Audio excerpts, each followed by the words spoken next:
আজ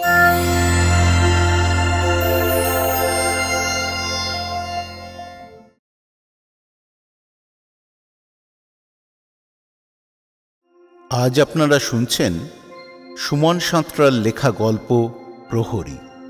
এই গল্পটি 2022 সালে আমি বাংলায় কথা কই আয়োজিত মাতৃদিবস গল্প প্রতিযোগিতায় পুরস্কারপ্রাপ্ত। শুরু হচ্ছে গল্প প্রহরী। আমাদের চ্যানেলে নতুন বন্ধু হলে সাবস্ক্রাইব করে বেল আইকন বাজিয়ে দিন, এরকম আরও অনেক নতুন ভিডিওর নোটিফিকেশন পাওয়ার জন্য।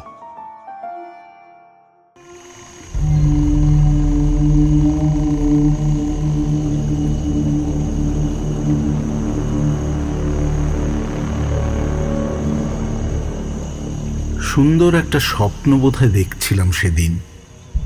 যখন ঘুম ভাঙল, নিজেকে মায়ের বুকের ভিতরে আবিষ্কার করি। মা আমাকে নিয়ে প্রাণপণে ছুটছিল। ভালোভাবে দেখতে পাচ্ছিলাম না, তবে মা আমার মাথাটা শক্ত করে ধরেছিল, সেটা বুঝতে পারছিলাম। নাড়াচাড়া করে যতটা দেখতে পেয়েছিলাম সেদিন, তাতে কিছু বুঝতে পারিনি। চারপাশে দিনের বেলার মতো আলো দেখতে পাচ্ছিলাম। তাহলে কি সকাল হয়ে গেছে? হতে পারে। আগেও যে সকাল হয়নি তা নয়। মায়ের বুকে মাথা গুঁজে মায়ের মুখে গল্প শুনে কখন যে ঘুমিয়ে পড়তাম, হুট করে সকাল হয়ে যেত। মনে হতো এই তো ঘুমোলাম। আমি ভাবতাম ঘুমিয়ে পড়লে রাত ছোট হয়ে যায়। দিনের বেলায় মাকে বেশিক্ষণ পাওয়া যায় না। এই রাতটুকু মা শুধু আমার। তাই চেষ্টা করতাম জেগে থাকার। এক কথা থেকে অন্য কথায় চলে যাওয়ার বদ অভ্যাস আমার আছে। বলতে বলতে অন্যমনস্ক হয়ে পড়ি। সেই সব দিনগুলো চোখের সামনে ভেসে ওঠে। সব মুহূর্তগুলোই যে সত্যি, সেটা জোর গলায় বলতে পারবো না। আবছা আবছা স্মৃতিগুলোকে পরিণত বয়স স্বচ্ছ করছে। আমাকে নিয়ে মায়ের ছুটতে খুব কষ্ট হচ্ছিল।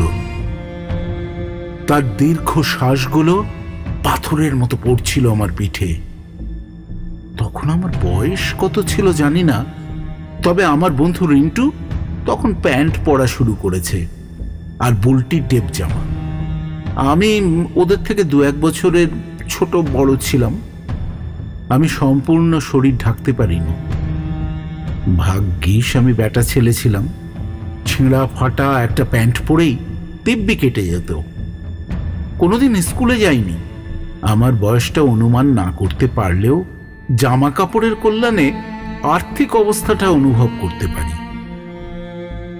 মা আসলে কোনোদিন আমাকে কোথা থেকে পাবো, আমরা গরিব, এই ধরনের কথা বলেনি। আমি যেখানে ছিলাম অধিকাংশ বাচ্চারা আমার মতোই থাকতো। ওটাই স্বাভাবিক ভেবে নিয়েই কিছু যে চাই এটাই মনে আসেনি। ঠিক সময় খাবার পেয়ে যেতাম। ওই দিনের কথা, আমার বাবার কথা, এসব পরেও জিজ্ঞাসা করার সাহস হয়নি। বিয়ের পর সীমাকে বলেছিলাম মাকে সাবধানে জিজ্ঞাসা করতে। মা ওকে খুব সীমিত উত্তর দিয়েছে। ভালোবেসে মুখ পুড়িয়েছিলাম, ঘরটা সেই আগুনে পুড়ল। বউয়ের কথা শুনে বুকের ভেতরে ঠান্ডা বাতাস জমে। পাশ ফিরে শুয়ে চিন্তা করতে থাকি কথাটার অর্থ। বাবাকে কোনোদিন দেখিনি, তার স্পর্শ হয়তো আমার শরীরের অবচেতনে লুকিয়ে নেই। বাবা কাকে বলে, কেমন হয়, যে যেটা বলে মেনে নি। সীমার কাছে কথাটা শোনার পর বাবার কথা জানতে আরো ভয় করে। প্রশ্নটা আগে কেন করিনি সেটার জন্য নিজেকে ধিক্কার দিতে থাকি। মায়ের উত্তরটা মনে পড়লেই আমার গা কাঁটা দিয়ে ওঠে।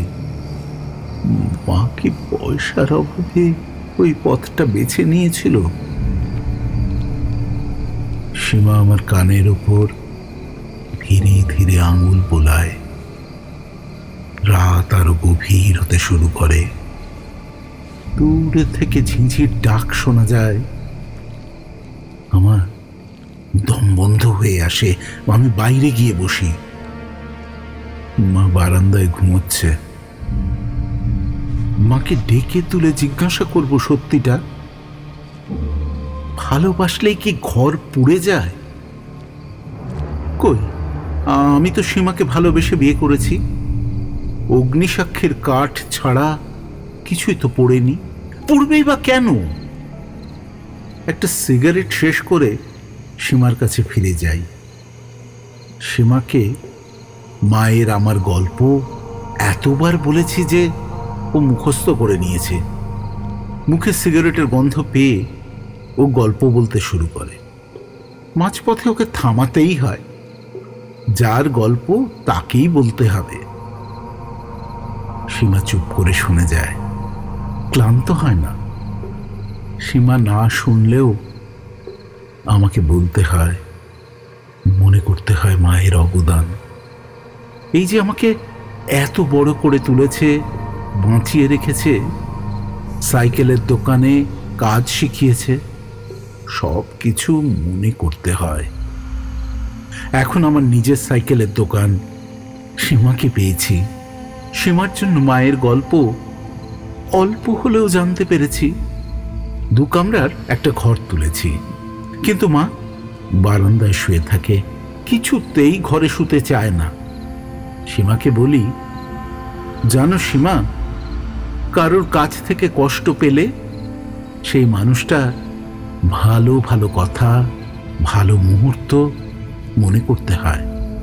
মা বলতো কথাটা। আমি তখন মাকে ঘুরিয়ে জিজ্ঞাসা করেছিলাম, অচেনা কেউ কষ্ট দিলে কি করতে হয় মা? মা উত্তর দিত না। অন্যমনস্ক হয়ে মাথায় হাত বুলিয়ে যেত। সীমাও কোনো কথা বলে না। আমি সেই রাতটার কথা তুলি।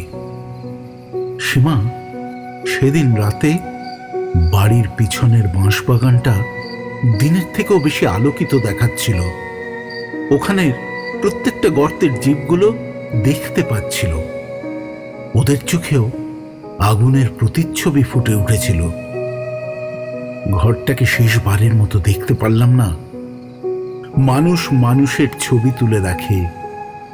মৃত্যু কাছে জেনেও মৃত্যু পথযাত্রীটি সুন্দর করে সেজে গুজে ফটো তুলে রাখে।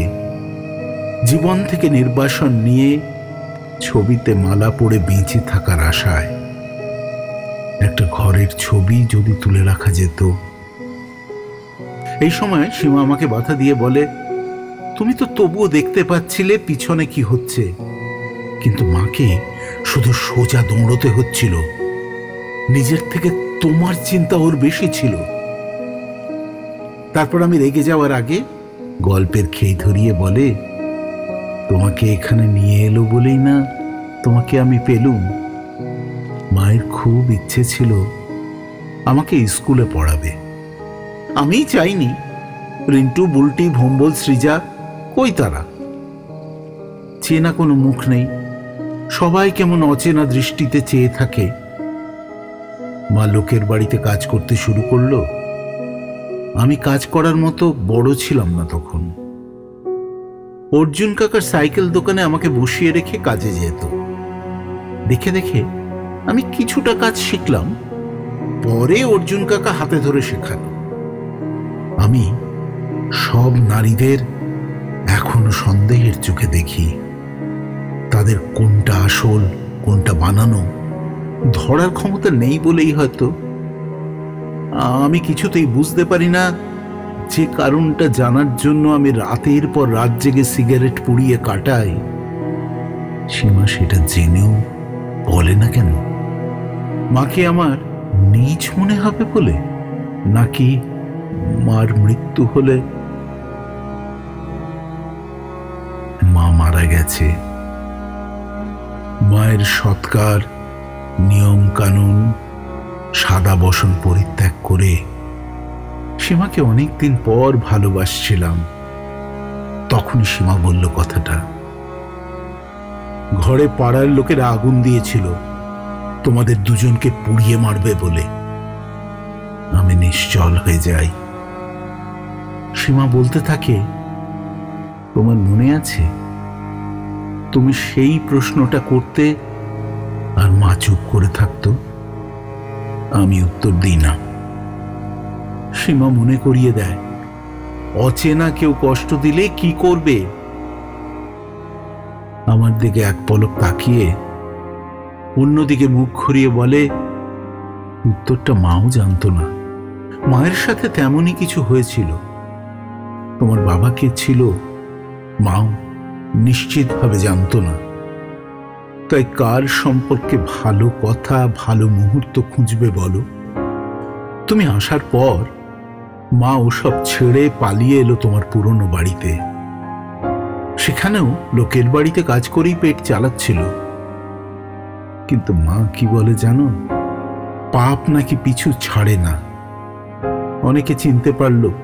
তারপর আমি দৌড়ে ঘর থেকে পালিয়ে যাই। খুব বেশি দূর যেতে পারি না। বারান্দায় মায়ের বিছানায় শুয়ে পড়ি। মায়ের একটা ছবিও তুলে রাখা হয়নি। মা কেন ঘরে থাকতো না যেন পরিষ্কার হলো। তাহলে কি সমাজ আর ঘরের চার দেয়াল সমান সমান? নাকি কেউ আগুন দিতে এলে মা নিজেকে সমর্পণ করে ঘর বাঁচাবে, পাপের প্রায়শ্চিত্ত করবে?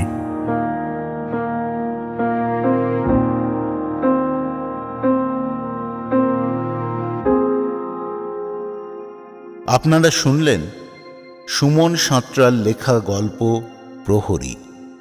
গল্প পাঠে কৌশিক মজুমদার, আবহ ইপসিত ব্যানার্জি।